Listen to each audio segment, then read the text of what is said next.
Assalamualaikum warahmatullahi wabarakatuh.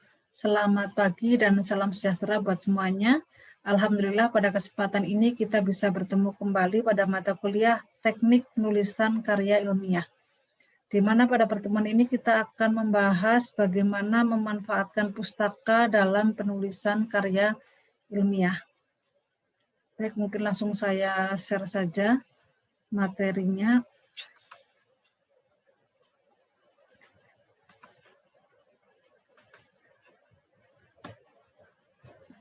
Nah, ketika kita bicara tentang karya ilmiah, tentu kita tak bisa lepas dari bagaimana peran pustaka dalam kegiatan menulis ilmiah tersebut. Nah, ini yang akan kita pelajari hari ini, dan pada akhir materi kuliah ini, maka ada 4 capaian pembelajaran yang diharapkan dapat dikuasai oleh mahasiswa. Yang pertama yaitu mahasiswa dapat menjelaskan peran pustaka dalam menulis karya ilmiah. Kemudian yang kedua yaitu bahwa mahasiswa mampu melakukan penelusuran pustaka yang relevan dalam menulis karya ilmiah. Kemudian yang ketiga yaitu mahasiswa mampu menerapkan etika dalam menulis karya ilmiah. Dan yang keempat yaitu bahwa mahasiswa mampu menerapkan teknik merujuk pustaka dalam menulis karya ilmiah. Itu adalah 4 capaian pembelajaran yang diharapkan dapat dikuasai mahasiswa setelah menyelesaikan materi ini.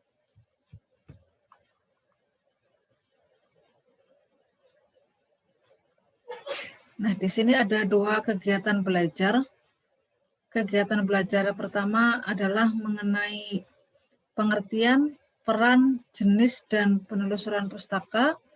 Kemudian dilanjutkan dengan kegiatan belajar 2, yaitu mengenai plagiarisme dan etika, serta penulisan rujukan atau sitasi, dan penulisan referensi.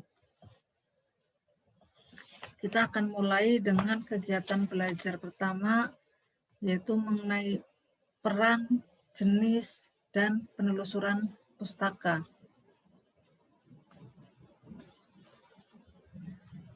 Jadi berbicara mengenai aktivitas ilmiah. Aktivitas ilmiah ini adalah suatu perbuatan dan perilaku yang secara sistematis bertujuan untuk mencari sebuah kebenaran.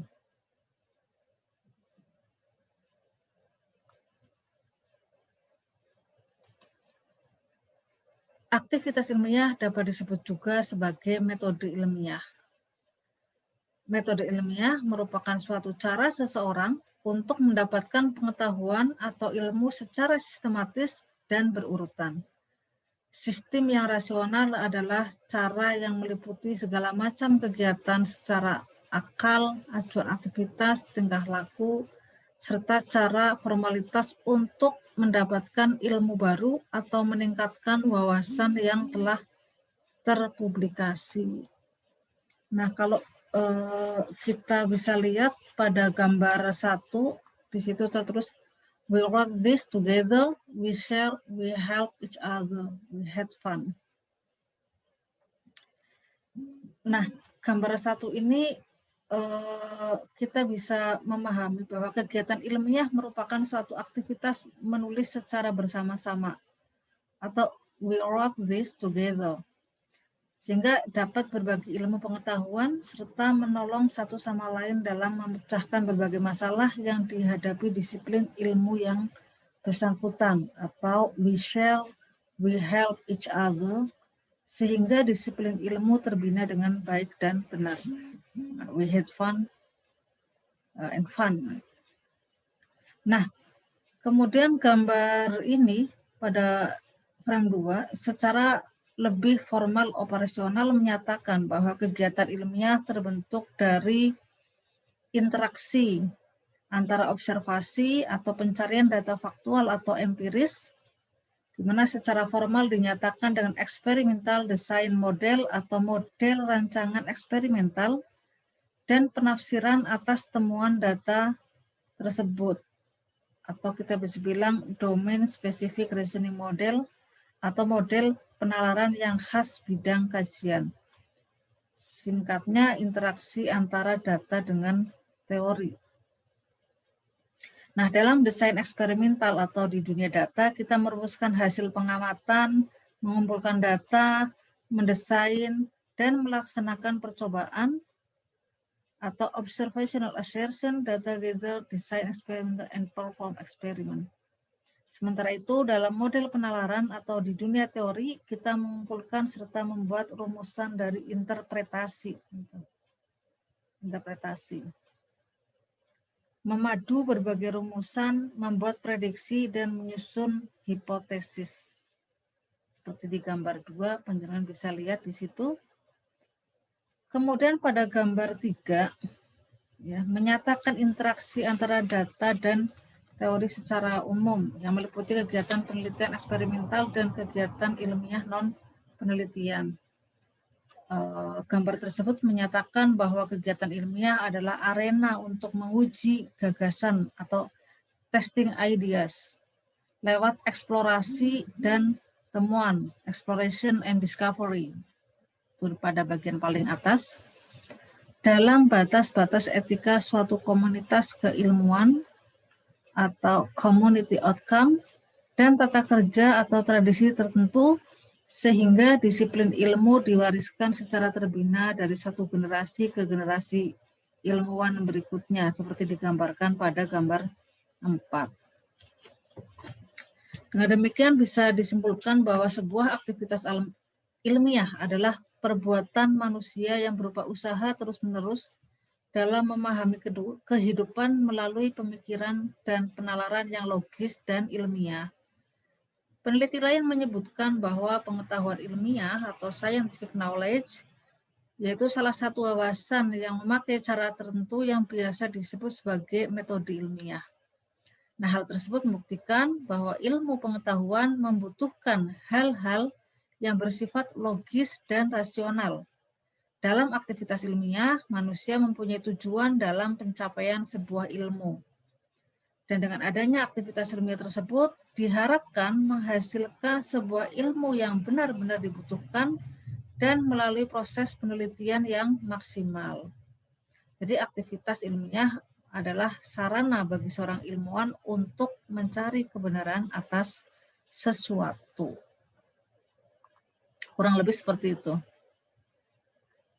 Nah, karya ilmiah dituntut untuk memiliki 3 dimensi ini, yaitu dimensi logos, dimensi pathos, dan dimensi ethos. Dimensi logos merupakan wujud dari teori kebenaran korespondensi. Kemudian dimensi pathos merupakan wujud dari kebenaran konsistensi.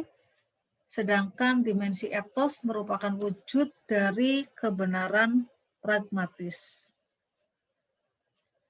Logos dalam Yunani diartikan sebagai ucapan, pembicaraan, pikiran, akal budi, kata, arti, studi tentang sesuatu, pertimbangan tentang sesuatu, ilmu pengetahuan tentang sesuatu, alasan mengapa suatu hal ada, prinsip dan metode yang digunakan untuk menjelaskan gejala dalam suatu disiplin tertentu, serta aspek-aspek dalam suatu benda yang membuat kita harus mengerti atau dasar pemikiran tentang suatu benda tersebut.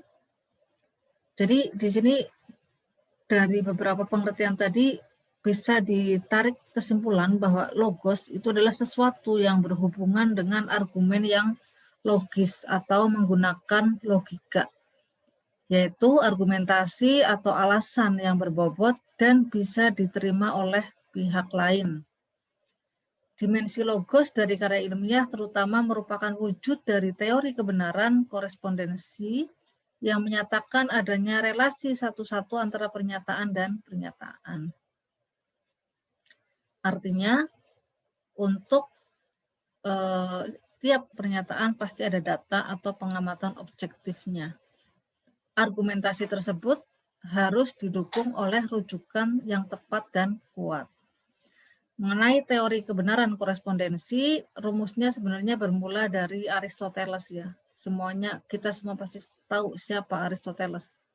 Dan dia menyebutnya sebagai teori penggambaran atau deskripsi. Jadi definisi kebenaran menurutnya adalah penyesuaian antara pikiran dengan kenyataannya. Jadi bagi teori kebenaran korespondensi, suatu proposisi bernilai benar jika materi pengetahuan yang terkandung dalam proposisi tersebut berkesesuaian antara koresponden atau berkorespondensi dengan objek yang dituju. Saya ulangi bahwa definisi kebenaran menurut Aristoteles adalah penyesuaian antara pikiran dan kenyataan.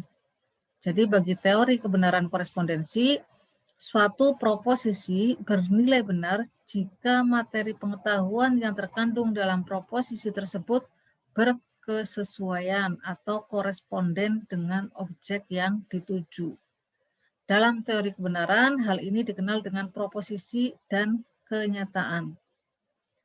Artinya bahwa kebenaran adalah kesesuaian antara proposisi dengan kenyataan.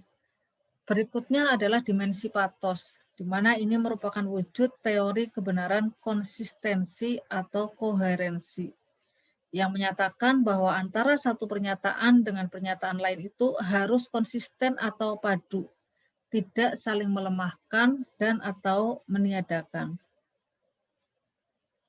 Teori kebenaran koherensi mengatakan bahwa kebenaran itu merupakan suatu proses atau suatu hasil proses atau keadaan yang menunjukkan adanya keadaan yang runtut, yang masuk akal, yang saling berhubungan antara gagasan-gagasan yang dimiliki oleh seorang subjek mengenai suatu objek tertentu. Dengan kata lain, jika orang mengatakan bahwa suatu pendapat mengenai sesuatu hal itu benar, maka ciri-ciri pokoknya dari pendapat semacam itu ialah harus bersifat runtut, harus masuk akal, dan gagasan-gagasan yang mendukungnya harus saling berhubungan. Harus bersifat runtut karena di antara gagasan yang mendukung pendapat yang bersangkutan itu tidak boleh menjadi suatu pertentangan. Harus bersifat masuk akal atau logis karena penalarannya harus didasarkan secara ketat atas hukum-hukum berpikir seperti yang diajarkan dalam logika. Kemudian dikatakan harus koheren karena di antara gagasan-gagasan tersebut bukan hanya terdapat suatu keadaan yang bersifat saling berhubungan secara fungsional. Kurang lebih seperti itu. Kemudian yang ketiga adalah dimensi etos. Jadi dalam karya ilmiah, dimensi etos ini merupakan wujud dari teori kebenaran pragmatis yang menyatakan perlunya manfaat suatu pernyataan. Mengenai teori kebenaran pragmatik, para penganutnya berpendapat bahwa kebenaran suatu proposisi diukur dengan kriteria apakah proposisi tersebut berfungsi bagi kehidupan praktis atau tidak. Kalau menurut William James yang hidup pada rentang 1824 sampai dengan 1910, di mana beliau ini adalah salah seorang tokoh pragmatisme, proposisi Tuhan ada bernilai benar bagi seseorang yang hidupnya mengalami perubahan karena percaya terhadap adanya Tuhan. Ini sebagai salah satu komparasi gitu ya. Nah, teori kebenaran pragmatik mengatakan bahwa kebenaran itu merupakan suatu proses atau keadaan yang menunjukkan bahwa pikiran seseorang mengenai objek tertentu tidaklah bersifat tidak memihak begitu saja atau tidak bersifat netral dan bahkan tidak sekedar menunjukkan keruntutan, sifat masuk akal atau koherensi di antara gagasan-gagasan yang mendukung pendapat yang bersangkutan.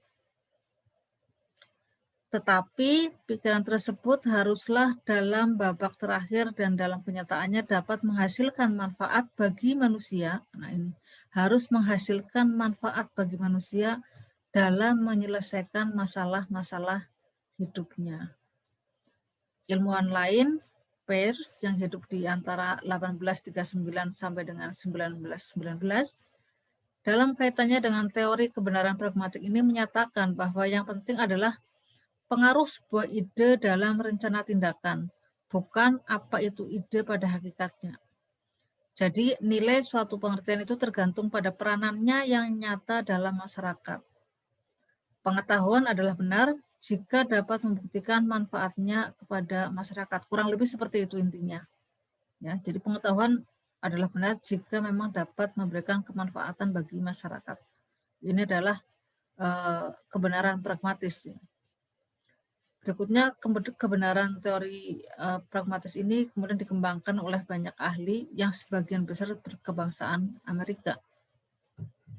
Nah, ketika teori tentang kebenaran telah coba saya deskripsikan, dan apabila ketiga teori tersebut dipersatukan secara harmonis, maka dapatlah dikatakan bahwa kebenaran itu adalah suatu keadaan, suatu proses atau hasil proses yang sedapat mungkin menunjukkan kesesuaian antara pikiran manusia mengenai sesuatu objek tertentu dengan keadaan yang senyatanya dari objek tersebut. Selain itu, pikiran juga sedapat mungkin memberikan manfaat bagi penyelesaian masalah-masalah hidup sehari-hari. Namun, bagaimanapun juga, pikiran tadi haruslah bersifat runtut, masuk akal, dan bagian-bagiannya saling berhubungan. Kurang lebih seperti itu. Jadi memang saling terkait antara logos, pathos, dan ethos gitu. Sebuah karya ilmiah harus mempunyai ketiga dimensi ini, di mana tiga dimensi ini jadi saling berhubungan. Nah, ini yang disebut sebagai triangle dimensi karya ilmiah.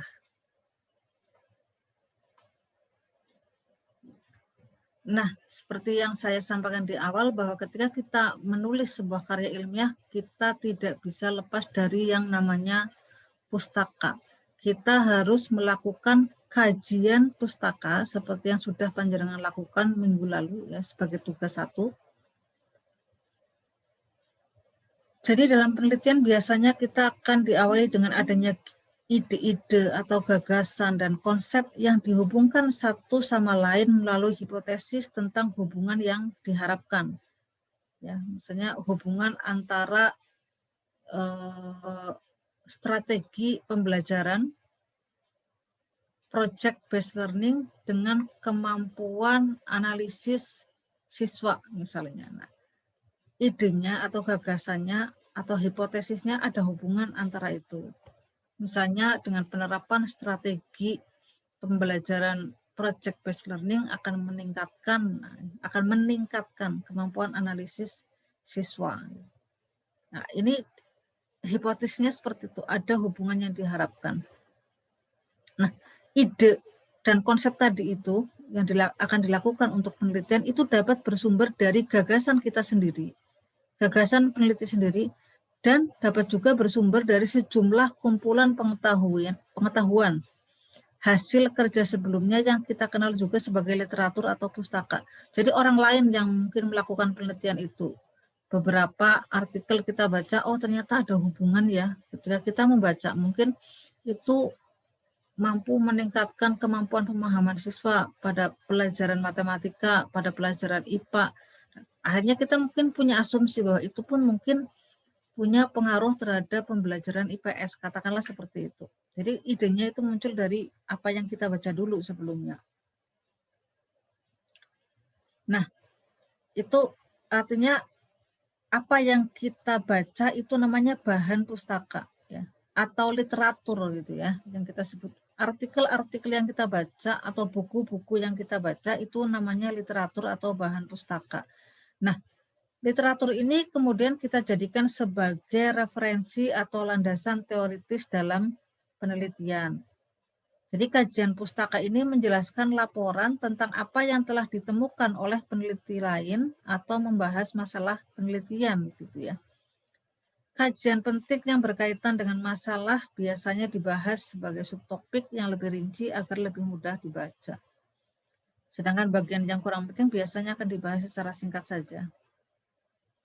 Nah, dengan demikian bahwa kajian pustaka juga bisa dikatakan adalah kegiatan yang meliputi mencari membaca, kemudian menelaah laporan-laporan penelitian dan bahan pustaka yang memuat teori-teori yang relevan dengan penelitian yang akan dilakukan.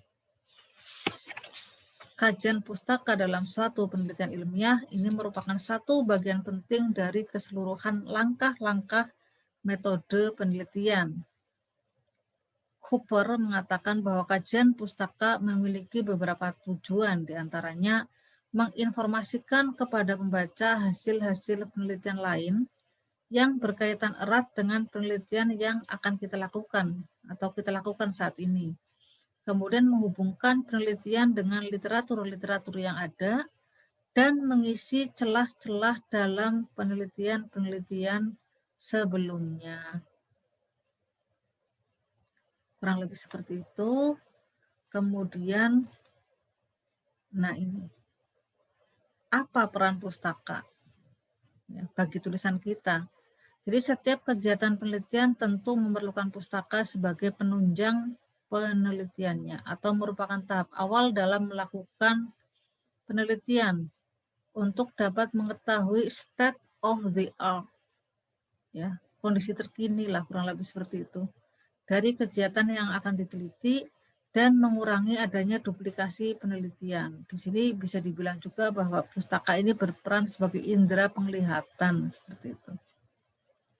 Nah, kajian pustaka bagi seorang peneliti sangat penting dalam mencari tempat untuk berpijak yang kokoh, ya.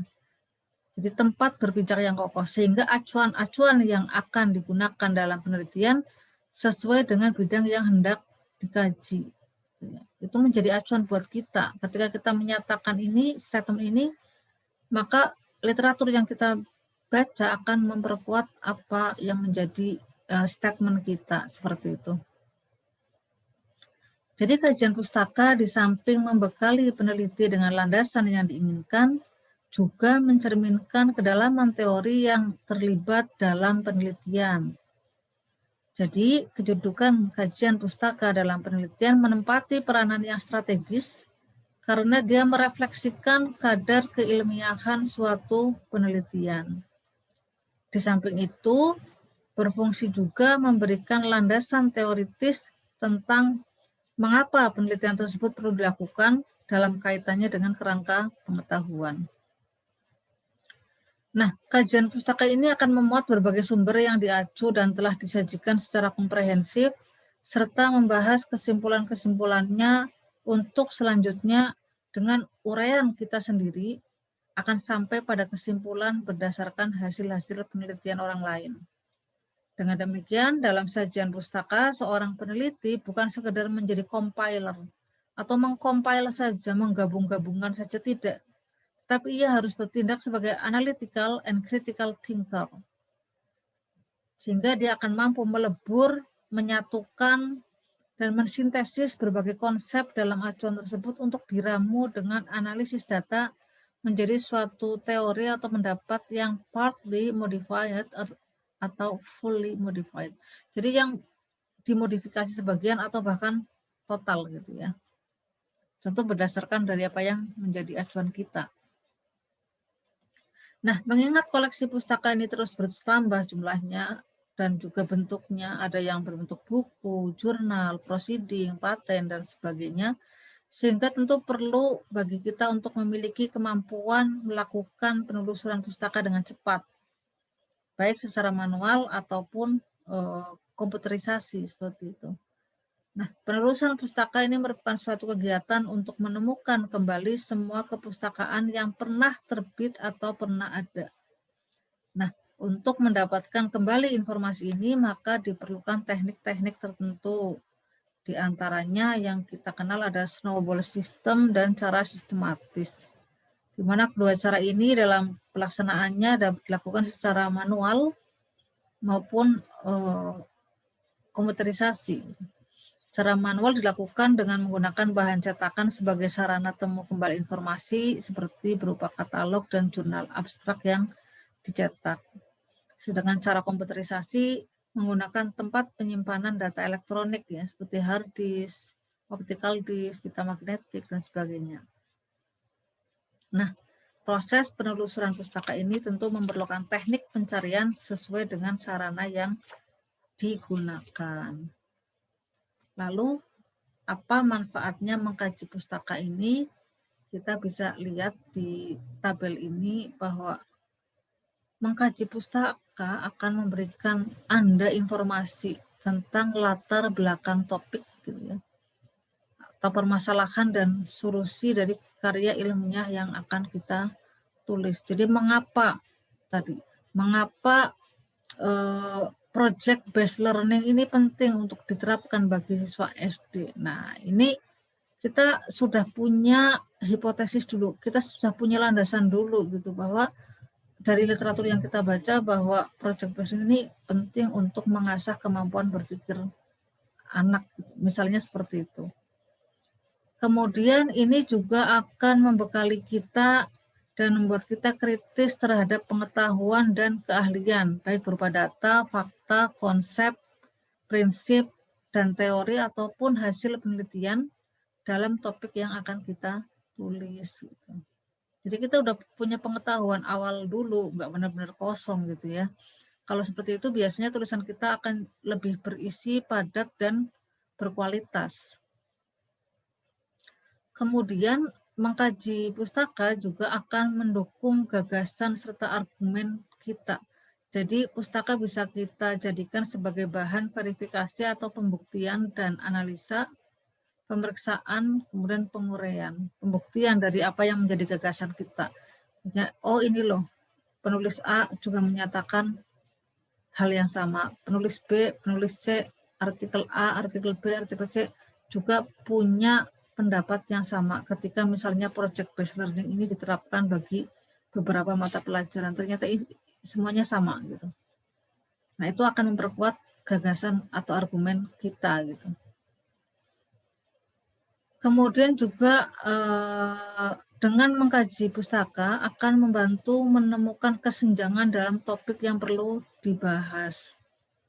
Ya, sehingga kita perlu menulis tentang topik tersebut. Misalnya tadi, tentang project based learning sudah dikaji untuk pelajaran IPA, untuk pelajaran matematika, dan sebagainya. Tetapi kok belum ada yang nulis untuk pelajaran IPS misalnya, maka itu yang sebagai kesenjangan, sesuatu yang belum dikerjakan atau dibahas oleh orang lain. Nah, itu yang akan menjadi kita bahas, dirasa perlu untuk dibahas atau dikaji atau diteliti. Gimana ya kalau kemudian ini diaplikasikan untuk pelajaran IPS misalnya, seperti itu. Nah, kemudian dengan mengkaji pustaka juga akan menghindarkan kita dari plagiarisme yang tidak disengaja atau plagiarisme menjiplak ya, jiplakan. Karena kita sudah membaca ini, oh jadi kita buatlah sesuatu yang kita parafrase dan sebagainya sehingga kita tidak terjebak dalam plagiarisme. Kemudian dengan mengkaji pustaka juga akan memberikan pembaca informasi tentang hal-hal yang dapat diperoleh dari tulisan kita. Ya, ini adalah tujuan atau manfaat dari kajian pustaka. Kemudian menyajikan konteks pada topik yang Anda kaji. Kita memberikan informasi, orang lain misalnya nulis ini, A nulis ini, B nulis ini, C nulis ini. Maka disinilah posisi saya menulis pada bagian ini untuk melengkapi. Seperti itu. Itu akan memberikan konteks pada topik yang kita kaji dan memberikan informasi itu kepada pembaca. Kemudian di sini juga akan terlihat ya, sehingga akan mampu memberikan atau membangun kredibilitas kita sebagai penulis yang handal dan berwawasan luas. Banyak membaca, banyak insight akan membuat argumen kita semakin kuat, misalnya otomatis dengan sendirinya kredibilitas kita akan terbangun. Itu akan tercermin dari apa yang kita tulis sebenarnya. Seberapa banyak referensi yang kita pakai, bagaimana kita mensintesis beberapa referensi itu menjadi satu tulisan, satu konsep hasil yang pemikiran kita gitu. Itu akan terlihat, tercermin dari situ. Kemudian berikutnya adalah menyajikan argumen tentang relevansi dan signifikansi topik yang ditulis. Jadi bagaimana ini relevan, ini signifikan akan dilihat dari pustaka pendukungnya, begitu. Kemudian tentu saja untuk memenuhi kaidah etika karya ilmiah, itu yang terakhir.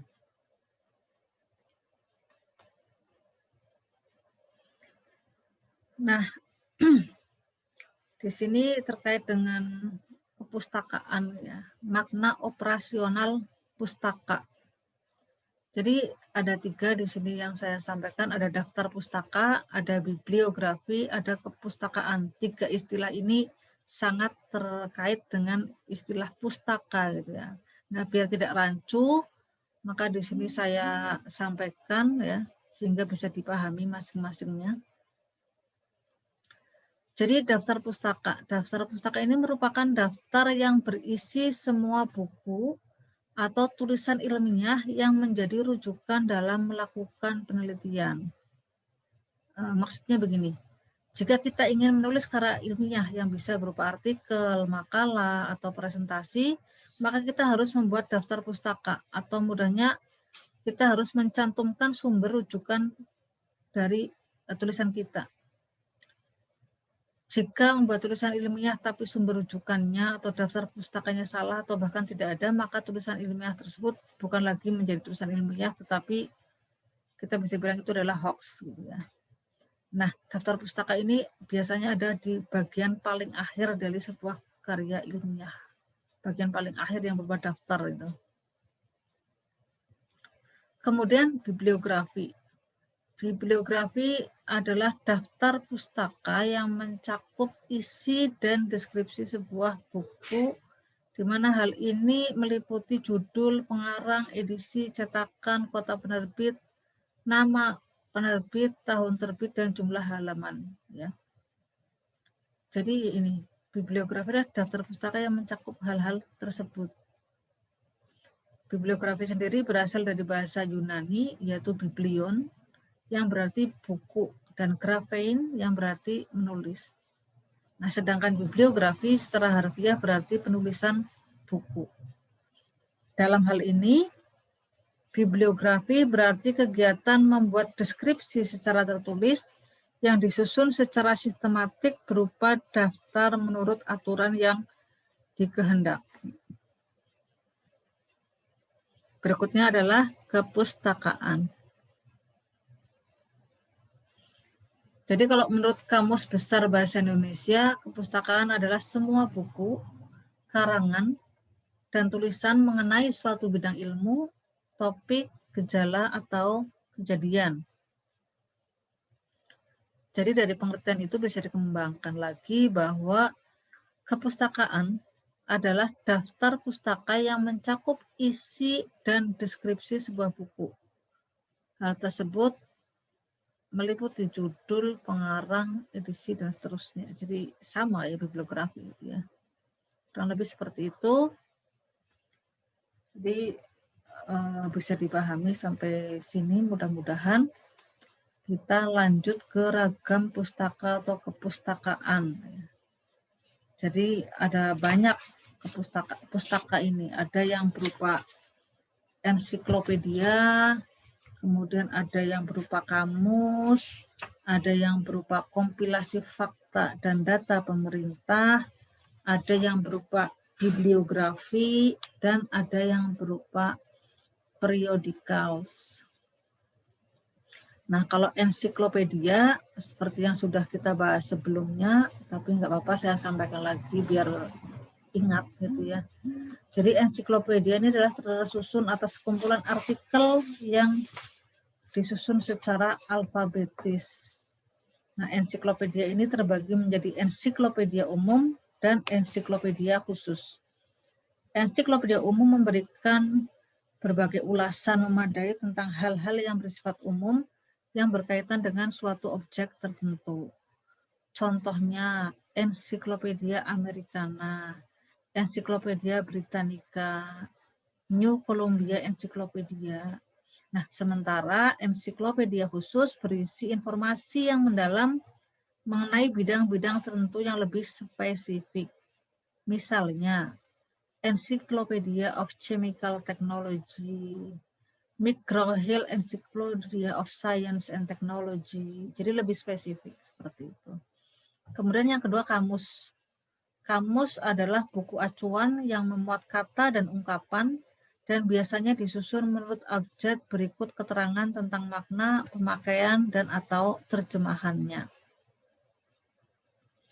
Kamus juga bisa dibilang sebagai buku yang memuat kumpulan istilah atau nama yang disusun menurut abjad beserta penjelasan tentang asal kata, cara melafalkan, makna, dan pemakaiannya.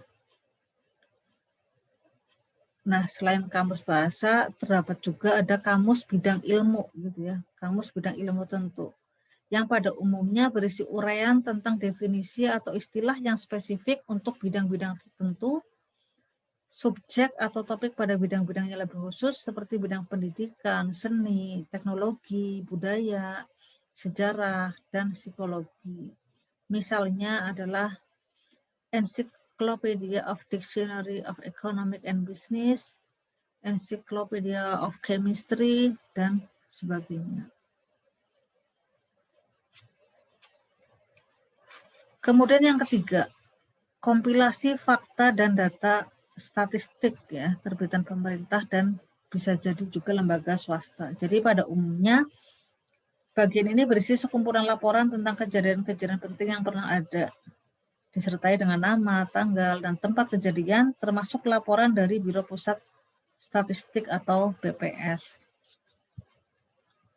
Berikutnya adalah bibliografi. Ini adalah daftar tulisan yang ditulis oleh beberapa ahli yang terkenal dalam bidangnya. Dilengkapi dengan uraian singkat mengenai isi buku dan kadang-kadang disertai dengan riwayat hidup singkat dari penulisnya. Seperti itu. Yang terakhir adalah periodikal, di mana pustaka yang termasuk kategori periodikal diantaranya adalah jurnal, majalah, dan surat kabar. Untuk memudahkan pencarian periodikal, biasanya di perpustakaan ada indeks atau daftar periodikal.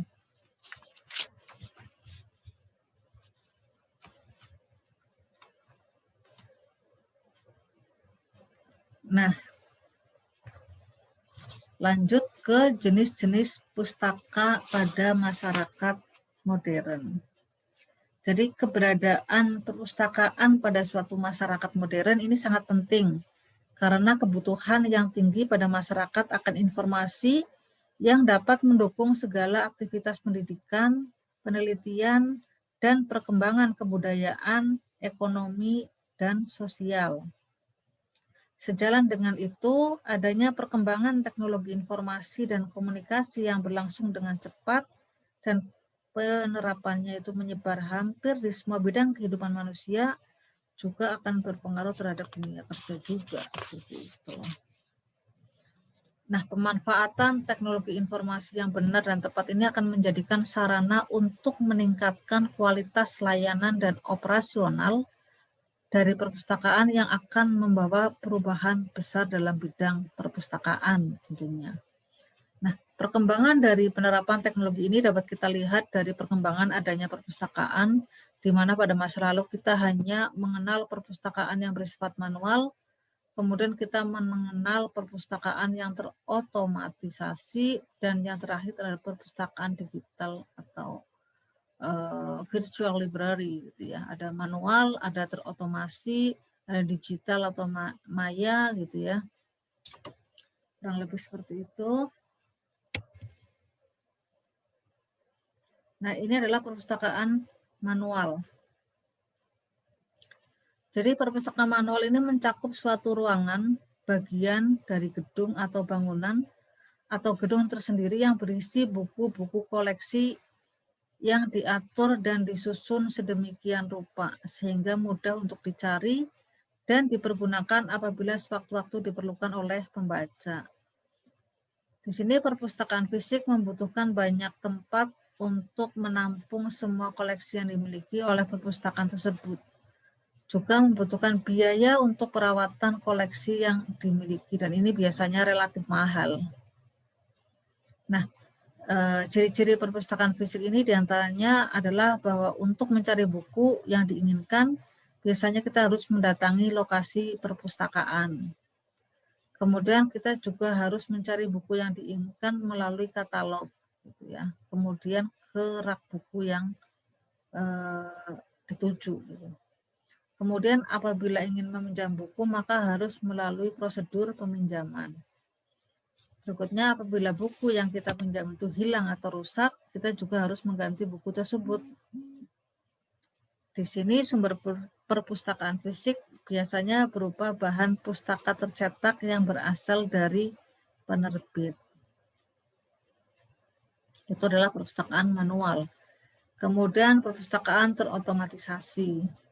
Jadi otomatisasi perpustakaan atau lebih tepatnya sistem otomasi gitu ya. Ini adalah suatu perangkat aplikasi komputer untuk kegiatan di perpustakaan, terutama bercirikan penggunaan pangkalan data ukuran besar dengan kandungan cantuman tekstual yang dominan dan dengan fasilitas utama dalam hal menyimpan, menemukan, dan menyajikan informasi.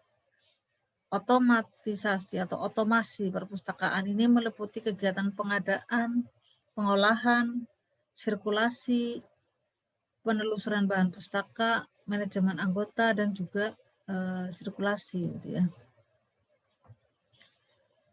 Kemudian perpustakaan digital atau pustaka digital. Ini adalah perpustakaan yang mempunyai koleksi buku sebagian besar dalam bentuk format digital dan bisa diakses dengan komputer. Jenis perpustakaan ini berbeda dengan jenis perpustakaan konvensional atau manual yang berupa kumpulan buku tercetak, film mikro, ataupun kumpulan kaset audio, video, dan sebagainya. Gagasan pendirian dan pembuatan perpustakaan digital ini sebenarnya dimunculkan pertama kali oleh seorang ahli bernama Van Neverbach pada tahun 1945. Jadi bersamaan dengan kemerdekaan Indonesia. Ya.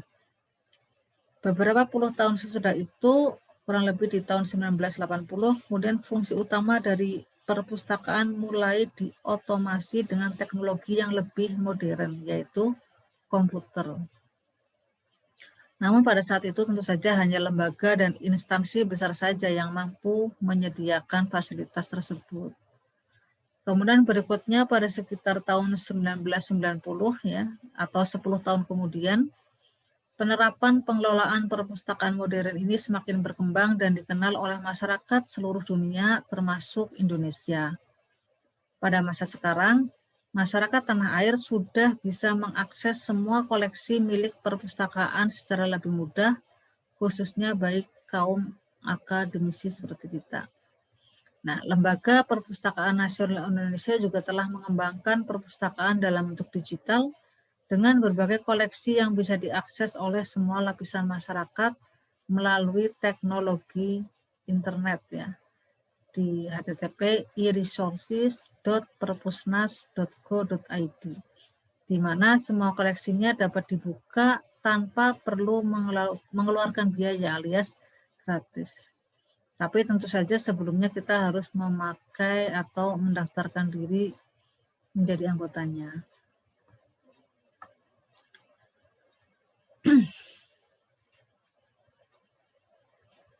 Nah, keunggulan perpustakaan digital ini kalau dibandingkan dengan perpustakaan konvensional diantaranya adalah yang pertama menghemat ruangan. Karena koleksi perpustakaan digital adalah dokumen-dokumen berbentuk digital di mana penyimpanannya akan sangat efisien. Dapat berisi e-book sebanyak 10.000 sampai dengan 12.000 judul dengan jumlah halaman buku rata-rata 500 sampai dengan 1.000 buku. Jumlah ini sama dengan jumlah seluruh koleksi buku dari perpustakaan ukuran kecil sampai sedang. Kalau kita bayangkan perpustakaan konvensional, untuk menyimpan 10.000 buku itu butuh ruang yang sangat besar ya. Dengan fasilitas yang memadai sehingga buku-buku itu terjaga dengan baik. Sementara kalau perpustakaan digital hanya dalam satu komputer seperti itu. Kemudian keunggulan yang kedua adalah bahwa ada akses ganda atau multiple access.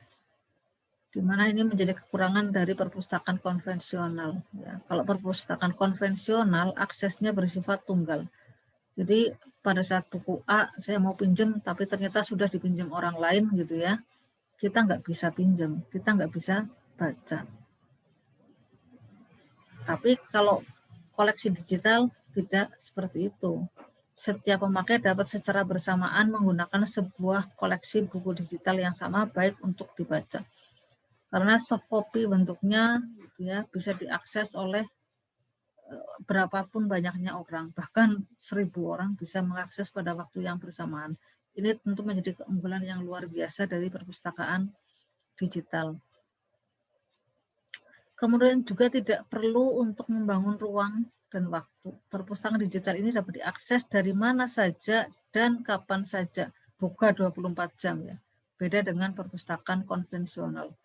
Dan dari mana saja kita bisa mengakses, tidak harus datang ke bangunan fisik berupa perpustakaan. Tentu dengan catatan ada jaringan komputer gitu ya. Ini beda dengan perpustakaan konvensional yang hanya bisa diakses jika kita datang ke perpustakaan dan pada saat perpustakaan membuka jam layanan. Jadi jika perpustakaan tutup, maka orang yang datang tentu tidak dapat mengakses perpustakaan. Meskipun atau walaupun perpustakaan sedang buka, tetapi pemakai berhalangan datang ke perpustakaan, maka pemakai juga tidak dapat mengakses perpustakaan. Kemudian kalau perpustakaan digital ini, dia juga kelebihannya adalah bahwa koleksinya dapat berbentuk multimedia. Koleksi perpustakaan digital tidak hanya koleksi yang bersifat teks saja atau gambar saja, tetapi bisa merupakan kombinasi antara teks, gambar, suara begitu ya. Bahkan koleksi perpustakaan digital ini dapat menyimpan dokumen yang hanya bersifat gambar bergerak dan suara atau film yang tidak mungkin diatur dengan bentuk teks. Berikutnya, biaya juga lebih murah. Secara relatif dapat dikatakan bahwa biaya untuk dokumen digital ini termasuk murah. Mungkin ada benar, ada tidaknya gitu ya. Untuk memproduksi sebuah e-book atau electronic book mungkin perlu biaya yang cukup besar. Namun jika melihat sifat e-book atau electronic book yang bisa digandakan dengan jumlah yang tidak terbatas dan dengan biaya sangat murah, tinggal di copy gitu ya, mungkin kita bisa menyimpulkan bahwa dokumen elektronik tersebut biayanya tentu sangat murah, beda dengan cetak gitu ya. Semakin banyak mencetak ya semakin tinggi biayanya gitu. Semakin banyak kebutuhan kertasnya, mesinnya, dan sebagainya. Nah, saat ini hampir semua perguruan tinggi negeri maupun swasta di Indonesia sudah memiliki perpustakaan sendiri dalam bentuk digital, termasuk di UT gitu ya. Bahkan tidak sedikit pula lembaga sekolah yang telah berhasil menerapkan sistem digital pada perpustakaan milik sendiri. Di luar itu banyak pula lembaga swadaya masyarakat yang ikut tertarik mendirikan perpustakaan digital karena memang memiliki banyak sekali kelebihan. Jadi bisa dikatakan bahwa perpustakaan digital ini telah mengalami kemajuan yang sangat pesat di Indonesia. Berikutnya adalah perpustakaan maya atau virtual library. Jadi perpustakaan virtual ini adalah istilah pendamping untuk perpustakaan digital gitu ya, yang dulunya dibawa oleh National Science Foundation. Jadi konsep perpustakaan virtual ini juga muncul bersamaan dengan perpustakaan elektronik dan perpustakaan digital.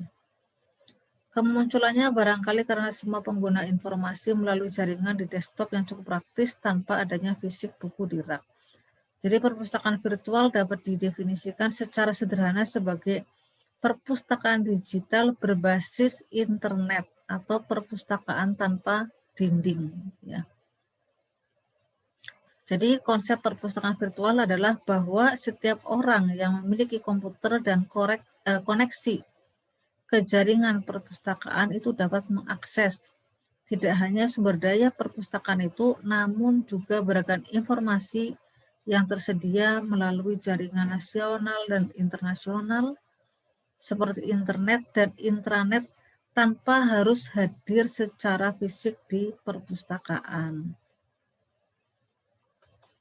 Nah, ini adalah urutan ya, urutan perkembangan dari perpustakaan tradisional ke perpustakaan virtual ya, dari traditional library kemudian automated library ya, terotomatisasi gitu kan. Kemudian berkembang electronic library seperti itu. Dan tadi bersamaan dengan itu ada digital library yang kemudian sampai ke virtual library. Gambarannya kurang lebih seperti itu.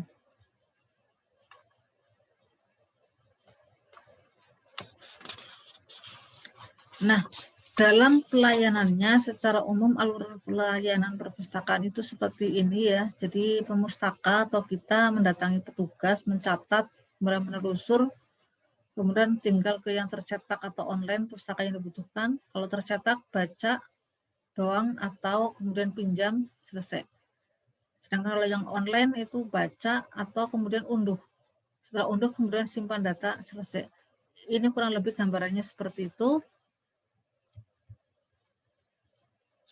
Nah, kemudian ini yang mungkin akan kita bahas pada sesi tersendiri nanti saya. Jadi ini penting karena ini yang akan kita lakukan sampai ke depannya seperti itu. Jadi penelusuran bahan pustaka online melalui internet. Jadi penelusuran online di sini yaitu penelusuran online untuk mencari artikel berupa jurnal, makalah, tesis, e-book maupun terbitan lainnya. Ya. Salah satu website yang sangat yang saya bisa bilang recommended gitu ya, yang banyak dipakai itu adalah Google Scholar atau Google Cendekia, di mana dia akan menyediakan layanan pencarian literatur ilmiah secara sederhana, mudah, gampang gitu ya. Kenapa ini kemudian banyak dipakai. Selain itu juga bisa melalui website dari lembaga yang kita tuju langsung gitu ya. Kalau tadi dari Google Scholar kita bisa masuk kemana saja. Tapi kalau kita misalnya mencari buku kimia biar lebih spesifik sekalian, maka kita langsung nyari ke, ini saya contohkan misalnya adalah Departemen Kimia IPB. Di sini kita bisa lihat ya, dengan kata kunci ketika kita membutuhkan buku chemistry misalnya, organic chemistry, nanti dia akan muncul. Jadi bisa langsung menuju ke lembaganya, bisa juga tadi secara general. Kalau kita belum tahu di mana ya ada buku ini, di mana ada artikel tentang ini, maka kita bisa melalui Google Scholar atau Google Cendekia. Begitu, jadi nanti berikutnya adalah penelusuran bahan pustaka online melalui internet yang akan saya sampaikan pada segmen tersendiri. Demikian, terima kasih. Kita lanjut ke sesi berikutnya. Saya akhiri dulu sesi ini. Assalamualaikum warahmatullahi wabarakatuh.